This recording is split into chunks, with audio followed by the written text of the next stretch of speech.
Ladies and gentlemen, what is going on? It is your boy Luke here with our weekly DFS live stream, my favorite time of the week, that's for sure. And this time, it's for the first playoff event, the FedEx St. Jude Championship. Way too long of a name, but at least this time we don't have that WGC on the end, at the beginning there as well. We're going to cover everything you need to know for DFS this week. We'll talk through the weather, the golf course as per usual, talk through some of the strategy, some of the key pieces of my player pool. We've talked through the content this week, and then talk about all your live questions. We'll go through any deep dives that you guys want me to go through, any one-on-ones, cash questions. I'll go through a few lineups towards the end as well in terms of like how I'd start a cash build, how I'd start a few of my idea of my overall thought process. So this is your time. Of course, if you have any specific things you want to know about, make sure you go ahead and throw them down in chat. That is what it's for. And I can see a few of you are already down there. He's Wilson Dog says, let's go Adam Hadwin. I am right there with you, Wilson. We'll definitely talk about Hadwin a little bit later on.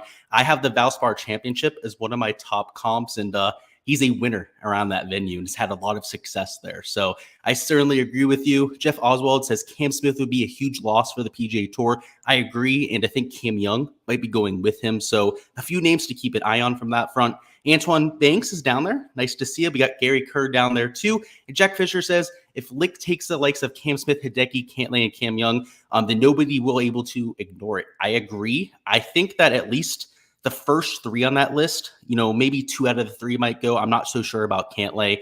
We'll have to see about Cam Young. I've seen a couple counter arguments to it, kind of questioning the validity of that entire news piece. So we'll have to see. Cam Young might not be going. That might be a little bit of fake news right there. But we'll have to see. Either way, let's hop into this thing. Let's start talking about the first leg of the playoffs. So we're going to start with a course review. So I'm going to go ahead, bring up Data Golf, which, by the way, if you're doing your own course analysis there on a Sunday night, Monday morning, maybe earlier, if your DFS lineups are dead after the first 2 days, I've been there before. There Saturday morning, already starting research for the next week.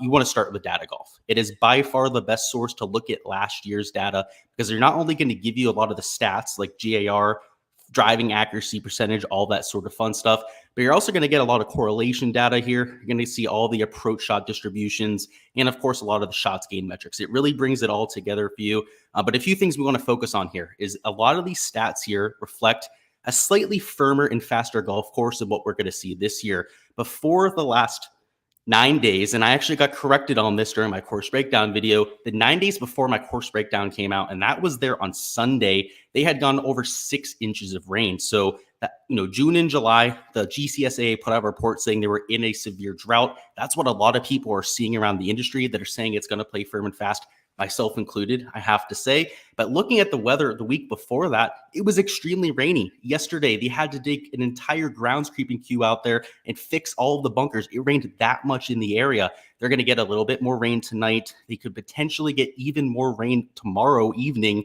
You're looking at a much softer golf course. So one thing to keep in mind with all of these stats is, first off, you're going to have a lot higher green percentages. I'd imagine slightly higher driving accuracy percentages and probably much better scoring. I mean, anytime you're going to raise the ball striking stats, you're going to make it a little bit more of a putting fest. So while in the past, you see that shots gained approach is by far the most important stat. It's the only stat that's even more important at this course than it is at other courses. You can see off the tee a little bit less important, around the green a little bit less important at this venue. Same thing with putting.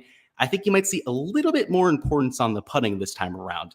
Anytime the field is kind of leveled out when it comes to their ability to hit greens, their ability to hit fairways, which is kind of what happens when a golf course gets soft, putting becomes a little bit more important. Like John Rahm would say, it turns into an effing putting fest. So it's not going to be a putting fest by any means, but rather than 16 under par winning, you might see it get close to 20 under par, which, for a par 70, especially one that's closer to 7,200 yards, seems a little bit far-fetched. But, when you go out there, I mean, look, 3 people got to 16 under par too, right? So it wasn't like somebody like ran away from the field. If you have somebody that's dialed in, right, last year, they could have very easily gone to 20 under par, let alone in an environment where you're going to be dealing with much more receptive greens and fairways. Let's look at the weather, which is also going to be, thankfully for once, an even split. For the last few weeks, I mean, even last week, it was still a marginal split between the two waves. for once, we finally have what looks like it, and it could change, right? As per usual, these weathermen are absolute slapdicks. They are wrong a lot more than the right out there. It looks like it's going to play straight up. On day one, pretty much low winds the entire day. It's slightly higher in the afternoon, like you'd expect. Pretty much no wind to speak of. They're between 7 to 9 a.m. So the guys that are going off early, I would expect them to have plenty of success. But then there on Friday, it's essentially the same thing. There's actually slightly higher wind gusts in the morning, but I don't think that's going to be all that problematic when the sustained winds are as low as they are. And then in the afternoon, slightly higher sustained winds, right? Closer to 9, 10 miles an hour rather than the 6 to 7 miles an hour that you see in the morning. And then the wind gusts, though they're lower than what they are there between 7 to 8 a.m., they're higher for us, but the sustained winds are higher in the afternoon, right? So there's a little bit of a trade-off effect there. So I'm not really taking one wave over the other. Like, I'm not adjusting my projections based on somebody's tee time. But as per usual, as somebody that enters 150 lineups, and again, this is all very dependent on the type of exposure that you're going for yourself, I always play the weather. I'll take 10, sometimes just 5% of my lineups, and I'll play 6-0 lineups of either wave. I force it into my optimizer. It's a rule that I'm able to set myself, where I'll say, whatever percentage of each wave that I want, I'll force those type of lineups into my pool. And for this week, it's an even 10-10 split.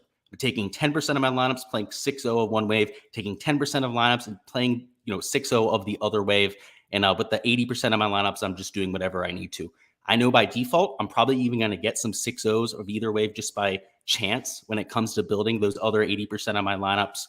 But I'm not going to force them in at that point. So that's what I'm doing in terms of weather. It's not really a huge talking point this week. When we get a huge split between the two waves where it's going to be extremely advantageous to target one over the other, that's when I'm trying to take 25, 30% of my lineups and stack them in that direction. I just don't see it being that type of week. So that's the take on the weather. In terms of some of the percentages, now, if you're playing prize picks, this is still important if you're doing DFS, so don't tune out too much here. You're going to see right around like a 70, 71% JAR percentage. It should be significantly higher with all of this weather that they've gone. Driving percentage, it's not going to be that affected. Maybe it goes up to like 68%, something in that range. So in terms of looking on prize picks, 9.5 fairways, probably a pretty solid number to use as a baseline there. And in terms of greens and regulation, probably something closer to like 12.6, 12.7 greens are going to be hit on average, which is much higher than what you're used to seeing on the PGA Tour. It's a solid like 1-2% higher week to week. In terms of the actual irons that players are hitting, you can see it's a lot more mid irons than it is long irons and wedges. Wedges are a little bit underutilized. You can see that 100 to 125 yard range is pretty much dead on PGA Tour average. And then the long irons are underutilized. That's what you get with a 7,100 yard golf course. And it's one that's extremely balanced. A lot of these mid irons are telling me that you're not going to get a bunch of like 320, 350 yard holes. You're also not going to get a bunch of like 475 to 500 yard par fours. It's going to be a lot in that 425 to 450 yard range. So that's where you're getting a lot of these iron distributions from. And so just to give you an idea of what to expect from the golf course, what we'll do now is hop into the player poll, kind of talk through some of the strategy for this week. Also open up the chat to questions, which again is my favorite part of this. So let me go ahead and share my screen, get that all taken care of, and we'll also take care of this chat here for a second. Let's see what's going on down there. We got Gary Kerr, who says all the live players can kick rocks. I know that's a very common opinion of people out there. I can't say it's one that I have myself, but I know it's a common one out there. Jeff Yang says, how can somebody lose off the tee in a tournament if he wins both on accuracy and distance? I don't think that would happen. Honestly, if you're gaining both with accuracy and distance, you're going to gain off the tee. The only thing I can think of, Jeff, is if you're going out there and you're hitting a bunch of water balls, right? There is a little bit of variance kicked into that because you can still be extremely accurate, yet, on the same hole have 4 or 5 water balls, right? So that only counts as one missed fairway, but you're going to get, 6, 7 strokes in the negative in terms of shots gained off the tee. That's how that would happen, Jeff. It would have to be an extreme outlier performance, because if you're talking about that not happening, it's almost impossible for that to happen. So that's what I would imagine happened there, Jeff. What would be the lowest percentage ownership that you need to play in a cash? I'd probably say 5-6%. For some of those guys in the 7K range, I'm not going to try and take guys that are going to be like 0.5% owned, unless you have a really strong take on them. So yeah, I'd say like 5-6% up top, probably closer to like 15%. Darth Brooks says, should I be entering a cash type build if you build 1,000? Oh, let's see. Sorry, let me rephrase that question. You had me a little bit confused there. Should I be entering a cash type build for a 1,000 entry GPP. So for just a smaller field contest, sort of kind of like cash, but I don't think you have to play the chalk. If you like the chalk, then I think it's a lot more feasible to do so. You don't have to worry about being unique nearly as much, but you don't have to force in that ownership. In cash, you're actively looking to force in ownership to corner yourself on a solid 3 to 4 players so that you're making it a 2-on-2 versus the field, because you're only trying to finish in the top half, right? And if you can have a 2-on-2 versus the rest of the field, you can feel a lot more confident about winning that 2-on-2 and it not being up to chance rather than all 6 spots. So that's the thought process in cash. In a single entry, the reason why I say you can kind of build like cash, I know I use that phrase quite often, is you don't have to worry about the ownership. Now, if you don't like Rory McIlroy this week, if you don't like Tony Finau, which I don't understand how you couldn't like those 2 players, they both model great pretty much at whatever metrics you're looking at, then you could fade them, right? But you don't have to. You don't have to play them. That's what I would go with there. Jack Fisher says, I agree about Cam Young. I think it could be a bit of a false flag. That's what I think, honestly. I don't know if it was leaked by the PGA Tour. Could have been leaked just by the Live Tour. Maybe Cam Young wants to go to Live and is trying to leak that sort of thing to try and get an offer. It could be a million different things. I don't want to speculate on it. I did see a lot of reputable sources that I follow on Twitter and that I talk to quite often questioning the validity of it. So I tend to agree with them. They do a lot more research into it than me. They actually have degrees in journalism and work as sports writers, unlike me, right? I don't have a degree in journalism. I really, really take their opinion seriously, and they were questioning the validity. So yeah, I tend to definitely agree that he might not be going. Anointed Matt says, how do you know what percentage players are expected to be? I have no idea what you're asking that in regards to. If you're asking in terms of ownership, it's something that I do in terms of an algorithm. I have a lot of experience with projecting ownership. There's at least 40 variables that are in my algorithm for that. And honestly, today it kind of broke down. I was doing my ownership and it was giving me an average salary of like $48,000, which is much lower than what I'm used to. So I had to tinker some things by hand this time around. But it's a long, complicated process, Matt. It would probably take me 4 or 5 different videos to go out and do it. Jeff says, how are accuracy stats measured? Just by fairways hit, or if it's more centered in the fairway? It depends on what stat you're looking at. There are some driving accuracy stats that are like distance from center of fairway, where you're getting that sort of accuracy. But a majority of them, like for shots gained off the tee, for example, that is going to be a majority just whether they hit the fairway or not. If they're in the intermediate, that's classified as a part of the golf course. First, primary rough, native area, all that sort of stuff. So like when you're in the fescue and you're in native area, they don't discriminate between that and then you just in like a marsh or even like in a lake, for example, right? If you end up taking a penalty drop, that counts the same as if you hit it over a yellow stake or as if you hit it over a red stake. They're very black and white when it comes to shots gain metrics. But then you also have metrics like distance from the center of fairway, for example, that are a lot more I shouldn't say subjective. They're observational. They're like logged in the shot tracker, right? And then you can find averages and whatnot. I tend to prefer the ones that are like distance from center of fairway because they give you the actual picture, right? Somebody like a Corey Connors, for example, ranks extremely high in distance from center of fairway, but in terms of his actual driving accuracy, he's elite, but he's not elite of the elite. But in terms of distance from center of fairway, he's like head and shoulders better than everybody else. So that's how I take it. Nody Matt says, what service do you recommend for prop bets like winner, top 10, 20? I don't recommend any service. I do a lot of that myself. A lot of the sheets that I put out do that. So yeah, I can't honestly recommend other services because I don't use them myself, right? I do all my own analysis. And I think all of you out there should probably be doing that too, right? I obviously put out picks. I give you guys a lot of my models and whatnot. But at the end of the day, you should have your own process. You should be able to go through, make determinations for yourself. I don't think you're getting spoon-fed information because those people that are putting out picks, right, they'd be rich if they're putting out picks that, especially like for props and betting, that are hitting 24/7, right? They wouldn't be putting out a service. Whereas with DFS, it's a little bit different, right? You're giving advice, you're talking about ownership percentages, etc. I don't give my exact lineups or player pool out, that sort of thing when I'm giving out advice. When you're doing bets and whatnot, you are, right? Those sort of people, I hate to go on this rant, but people that are like giving out picks and stuff as a service, 99% of the time, especially like when it's outright bets, head-to-heads for like NFL, that sort of thing, are just scams. Like 99.9999% of them are. So I can't say I'd want to do that, Anointed. I think that anyone you're buying is probably just scamming you. Mark says, can Tom Kim go back-to-back? I don't think so. I love Tom Kim. I'm a huge Tom Kim stan, and I don't think he's going to do it this week. Pete Boss says, hello, Luke. Let's crush it this week. I absolutely agree. I'm looking forward to it. I really like my player pool, which I say like every Wednesday, right? I make my lineups. I feel really good about them until like Thursday afternoon when something hits the fan. But I feel good about it this week, that's for sure. Gary Kerr's on Morikawa. Yeah, we'll talk about him here in a second. Nick Marr says, just bet Willie Z and thank me later. Yeah, I bet Willie Z too. I'm on him. Mighty says, first time I can remember there are 3 players from the same tournament all coming in off wins. Yeah, because so many people took breaks. You have all these guys in form, like a Rory McIlroy, a Finau, for example, Xander Schauffele, Patrick Cantlay's in form. You have guys that are like in form, like we'd say at any other point of the season, like a Justin Thomas, for example, a Scotty Scheffler, who's coming in with insane shots gain metrics that like don't even look that good this week because the guys around him are gaining like a stroke per round off the tee or a stroke per round on approach.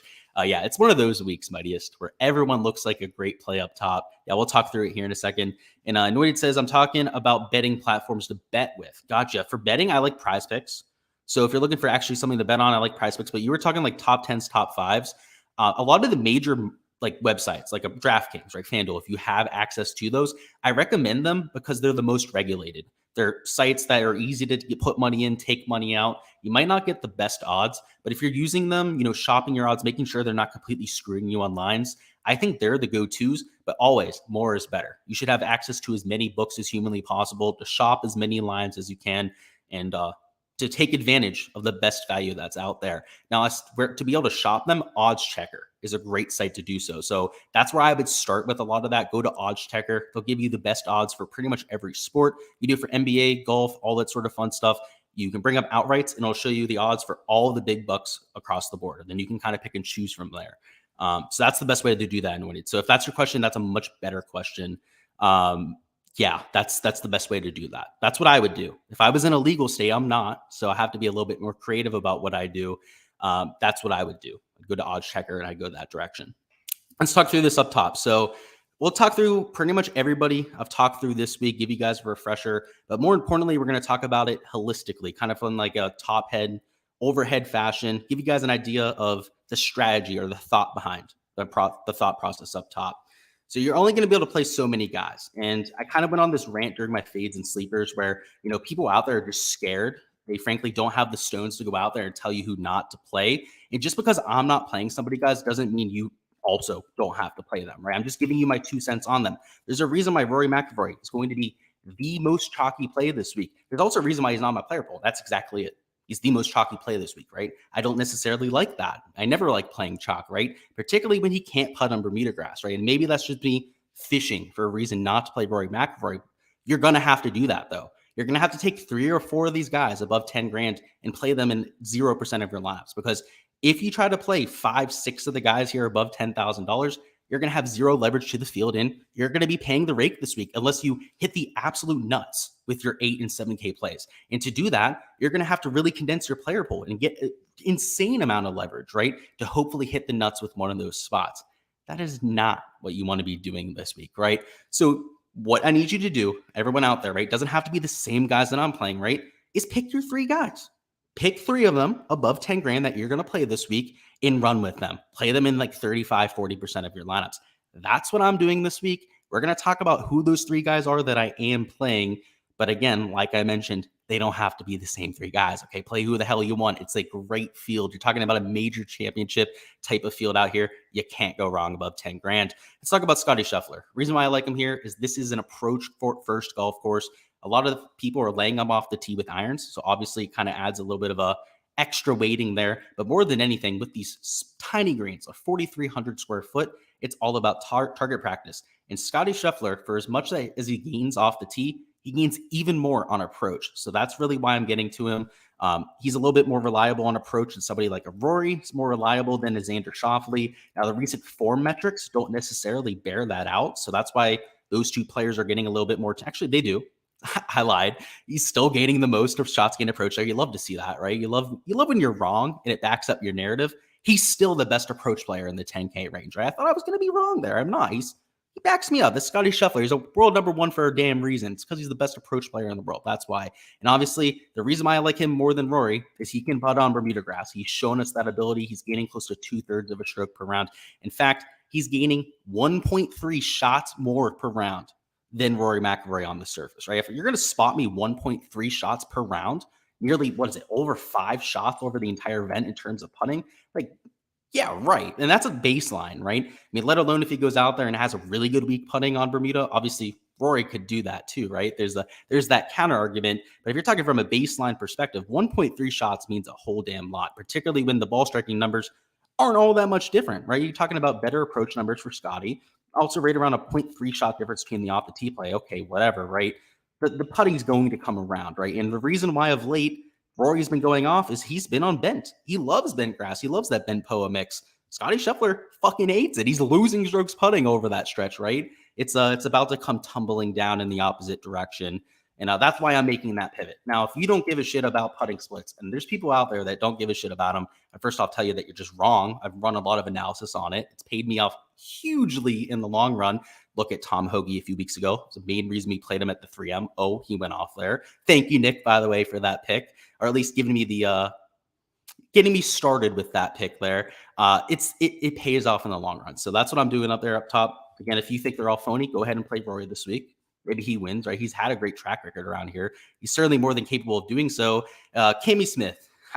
You probably think I'm trying to get off of him at this point, right? And we'll talk about Jon Rahm too. Jon Rahm's got something going on too that's going to make people try and fade him this week. Cammy Smith, obviously. No one wants to play Mullet now that he's going to the Live Tour. His ownership got cut in half after that ownership news came out, and I'm still on him. I think he's just got that FU mentality where he wants to go out there and win. I mean, before the Open Championship was even over, people were already questioning him about that. And what did he do there on Sunday?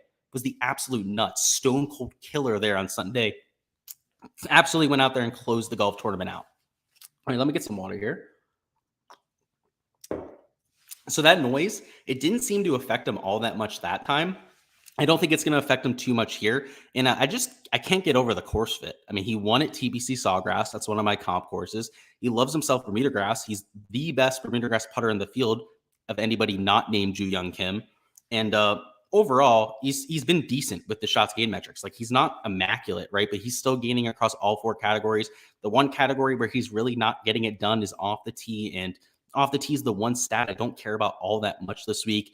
I just am extremely bullish about Cam Smith's chances here, and somebody that I think is going to go out there and he could win this event. And like I said, just be a massive FU to the PGA Tour because it's obvious what's happening here in the next few months in terms of his play.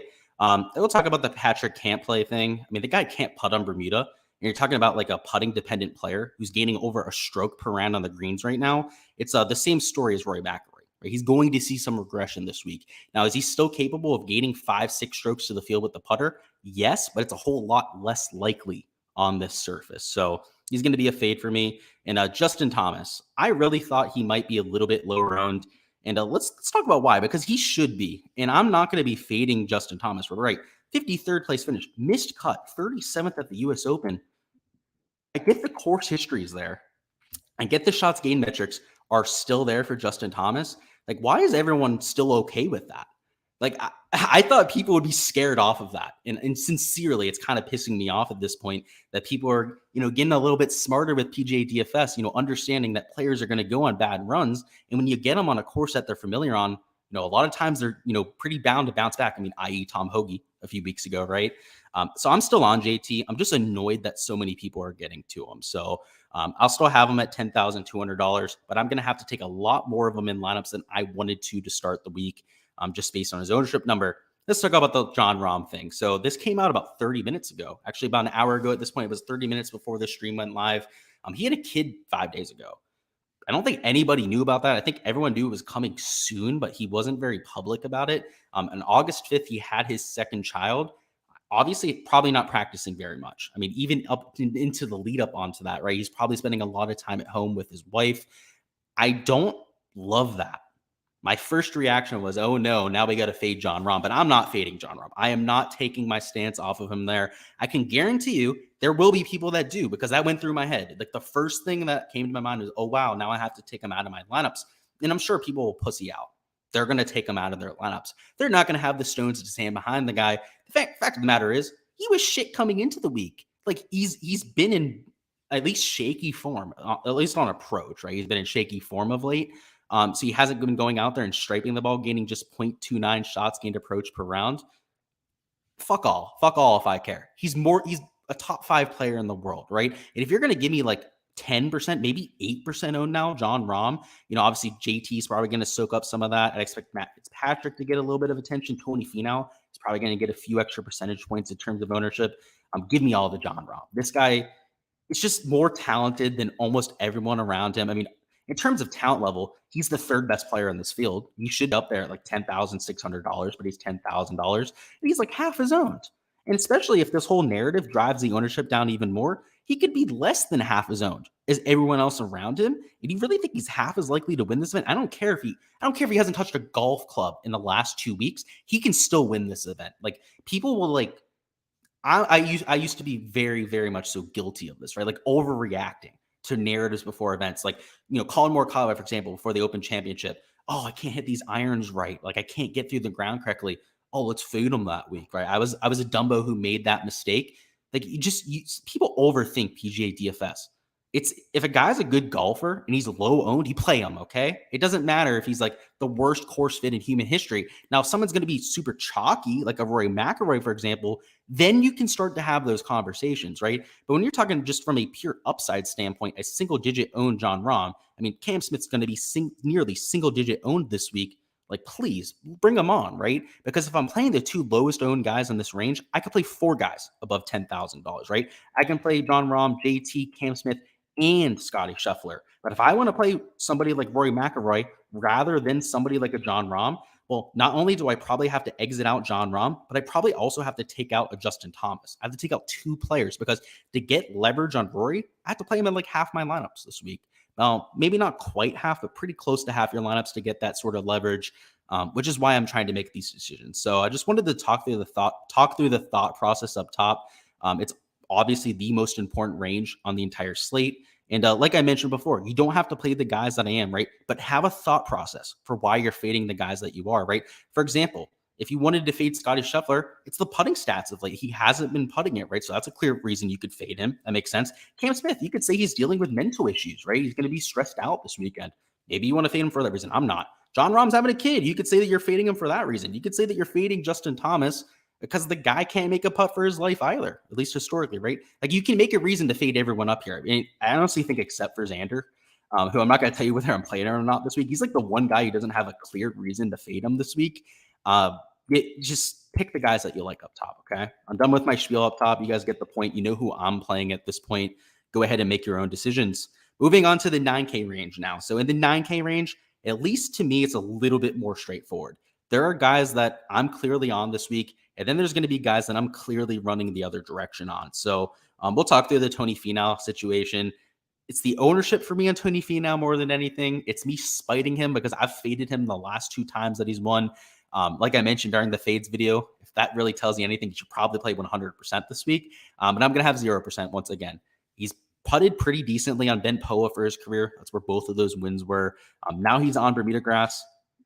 Maybe he reverts back to being the putter he was before, right? And if he does, he's going to finish like 25th this week, which for cash, you're okay with. So that's why I think he's by far the most slam dunk cash play you can possibly have on this slate. If you're playing in cash, you're probably doing yourself a disservice by not playing Tony Finau. But in large field GPPs, it is all about winning all of the money, right? Finishing a 3rd place in a GPP can be nice, but it's not going to make you a long-term winner when playing GPPs. You have to actually crack that top end upside.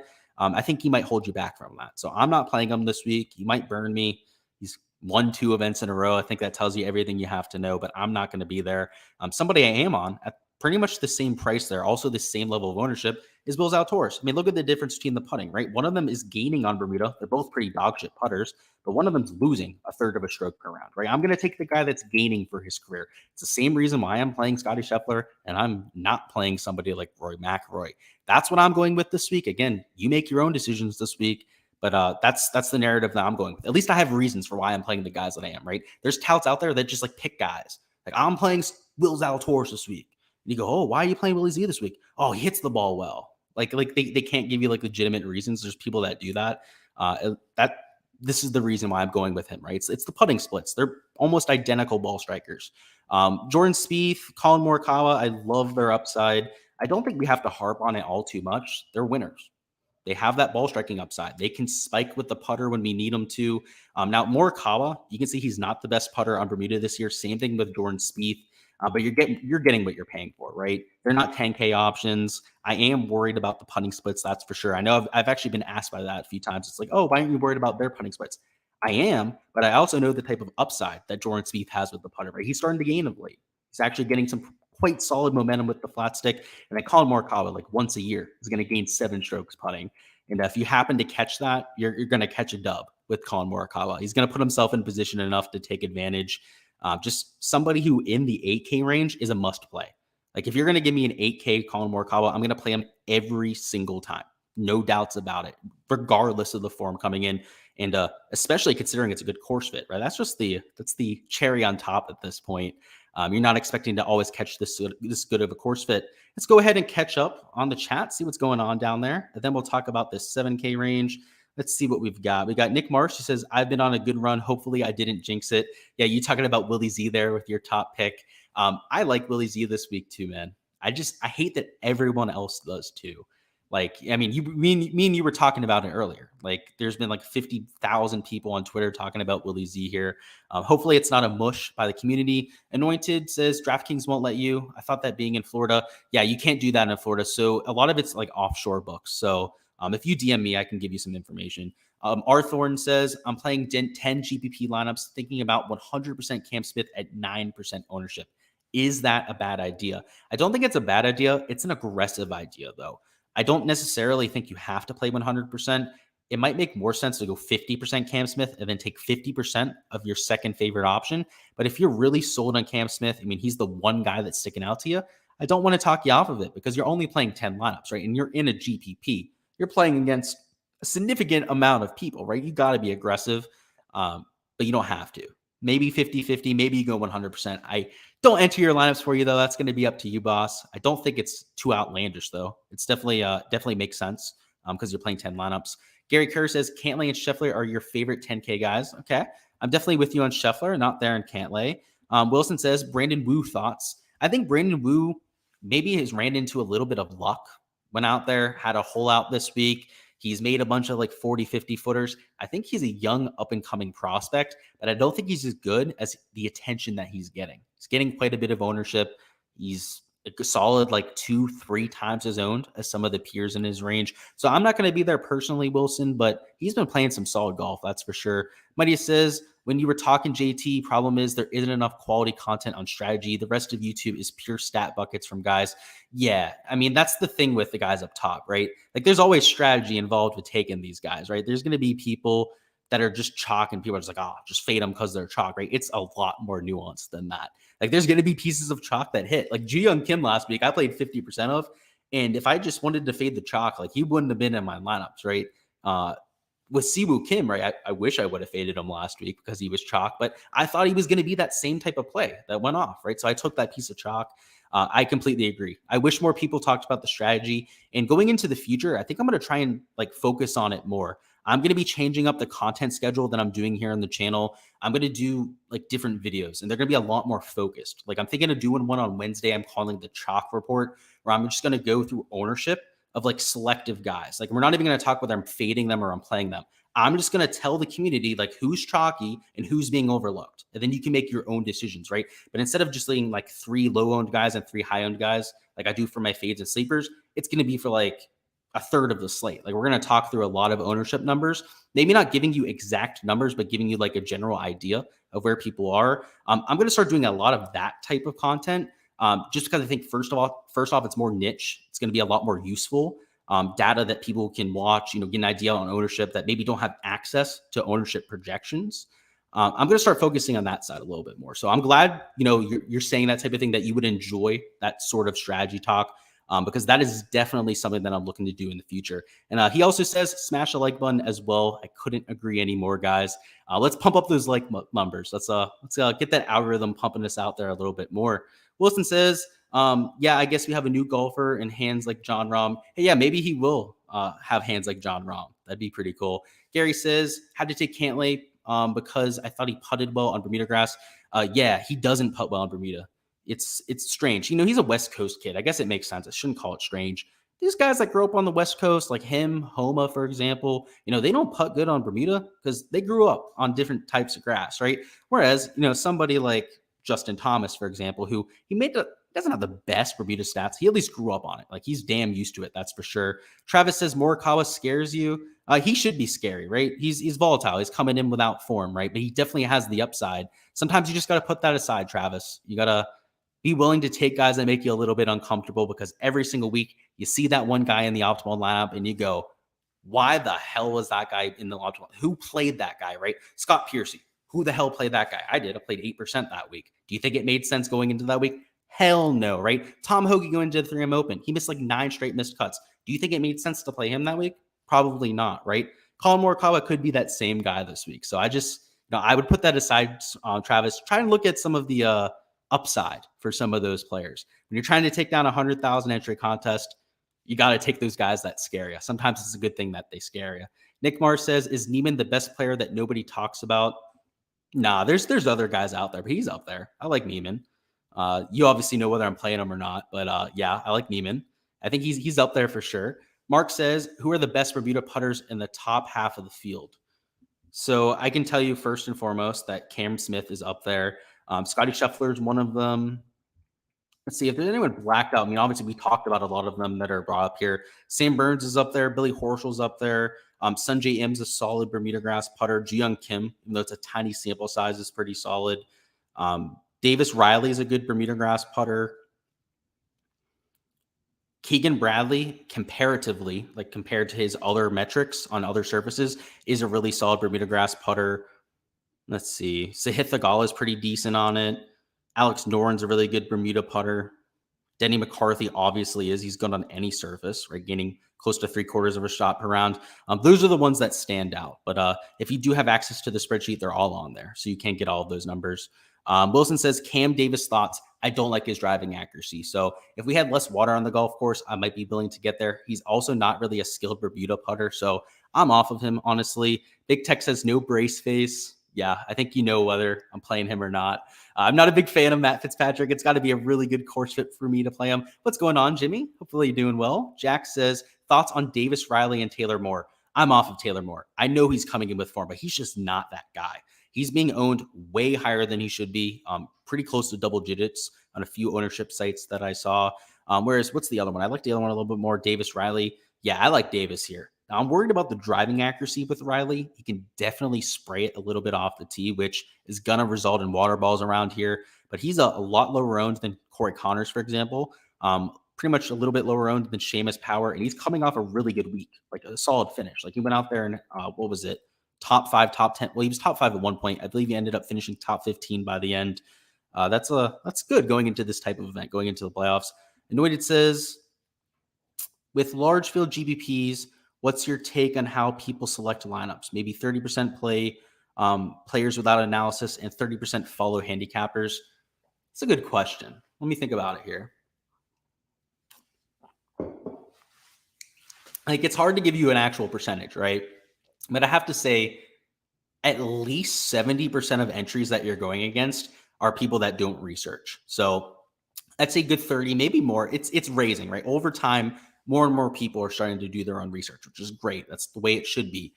But a solid like 70% probably don't do their own research. So I think that's the best way to put it out there. Out of that 70% that doesn't do their own research, maybe 20% of them go out there and are getting stuff from touts. A good half the field is probably just looking at box scores, clicking people in at random there on DraftKings. You'd really be surprised how many people are playing DraftKings golf that have no idea what they're talking about, that are just clicking people based on their projected points, their made cuts, or whatever the heck might be there. It's a lot of slapdicks out there, that's for sure. Art Thorne says the postman installings are still disrespected with their prices. I agree. Are they still good plays? I don't have either one. And not with the postman. It's not really about ownership. When you're talking about Scott Stallings, yeah, he's going to be really highly owned, especially when you compare him to some of the guys around him. What is he, like $7,100? Yeah, he's 7,100. He's 10 times higher owned, at least per the projections that I have right now, than Denny McCarthy.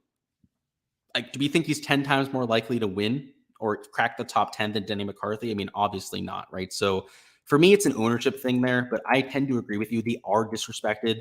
They are really good in terms of their points per value. Patrick Donnelly says, will this be a birdie fest? It'll be a slight birdie fest. And I don't think there's really a good word for it because it's not going to be difficult. It's not going to play super easy. They've gone plenty of rain over the last 2 days. So you're going to be dealing with more receptive greens, more receptive fairways.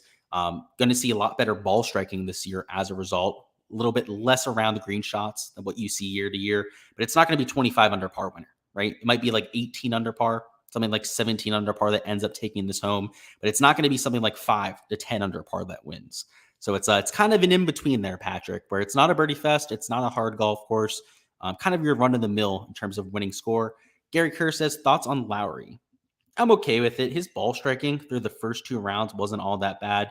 He left the tournament, thought he missed the cut, had to get a jet back, and then played horribly over the weekend. The main concern I have are his Bermuda grass stats. He's not the best on Bermuda. He does have plenty of experience on it. You know, he lives down in South Florida, is practicing on Bermuda quite often. But personally, I'm a little bit worried about the recent form. So I'm not going to be investing in him personally, but I understand the play from a long-term sample size. You're getting a top 5, top 10 player in the field in terms of shots gained.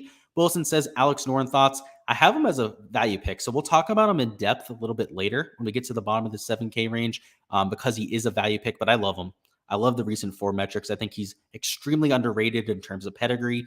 Norman says, Griot anybody? I'm okay with Griot. It's a damn good ball striker. Jack Fisher says, I agree with Davis Riley spraying it off the tee. Certainly cost him winning at Colonial. Not only that, he missed the cut at the 3M because of it. He missed the cut the week before that as well because of it. And it was like on a single hole at the, it was Rocket Mortgage in the 3M Open. 3M Open, he had like 3 or 4 water balls. That cost him that cut line.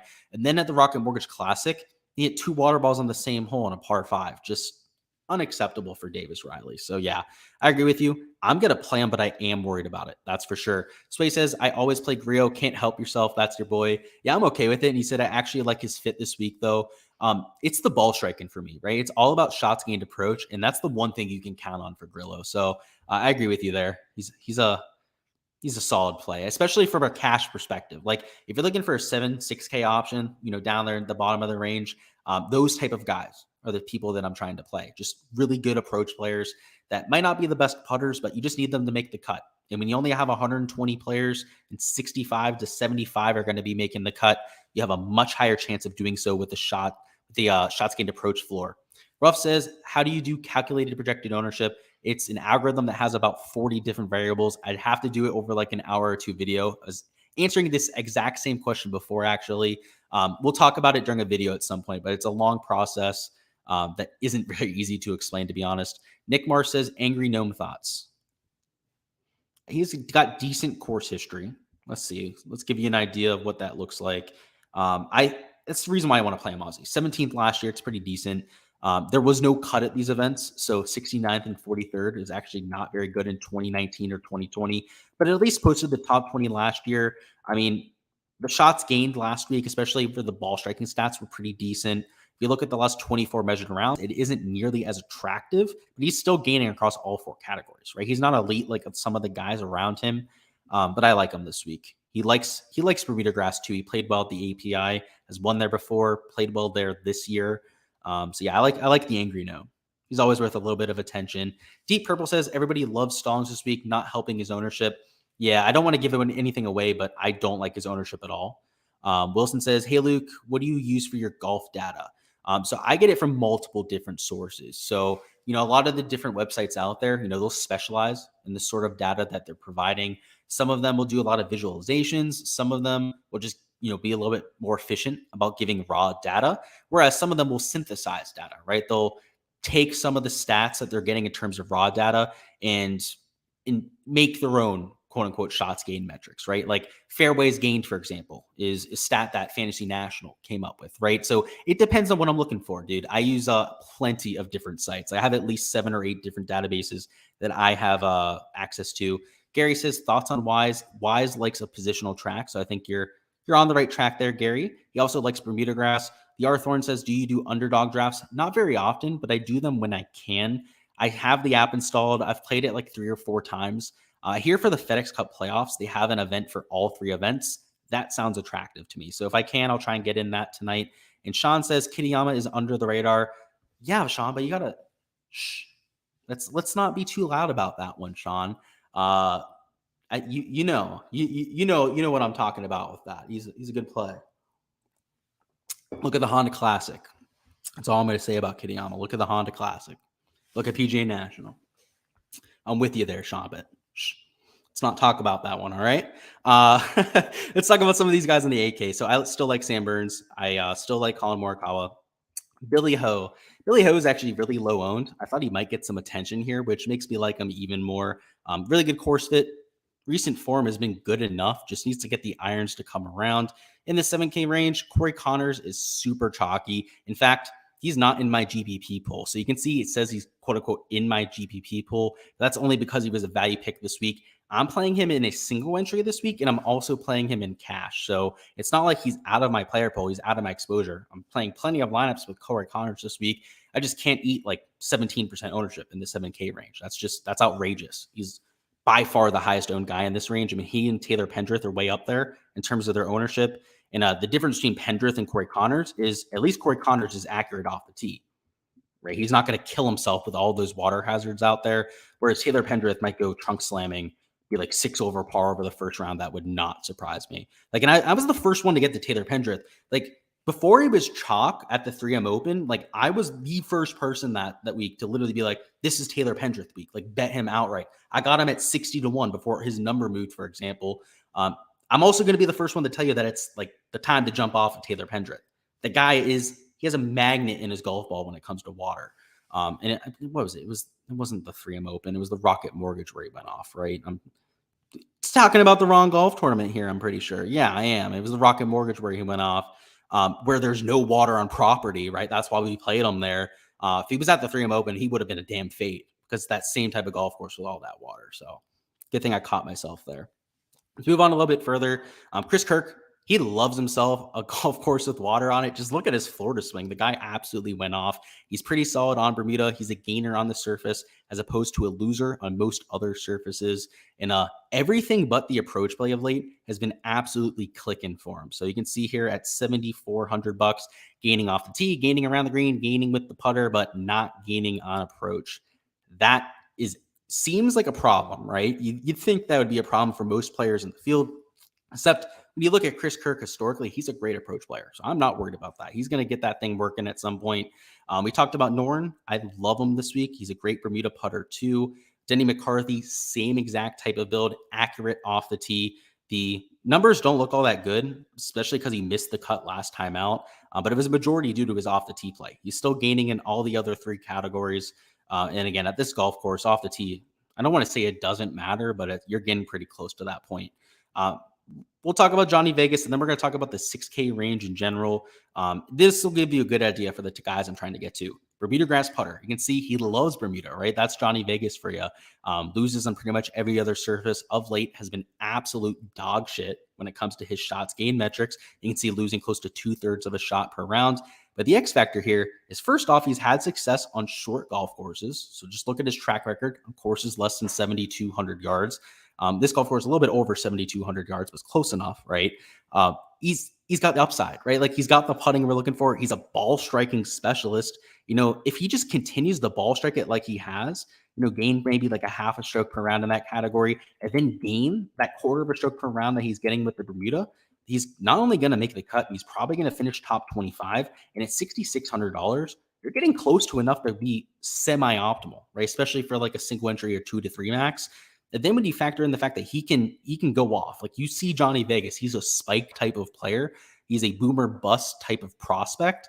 You know, if he gets that boom performance, I mean, I don't want to say he could win this event, but he could.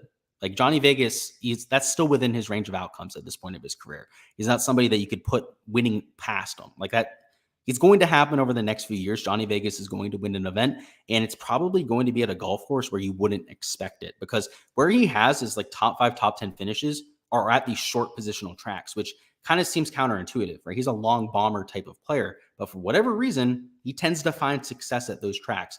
Just to give you an idea, he's had success at the RBC Heritage, which is just a strange golf course to have success at. RSM Classic, for example, over the last few years, it's so counterintuitive. Like you would not think to play Johnny Vegas at those events, but he's had success.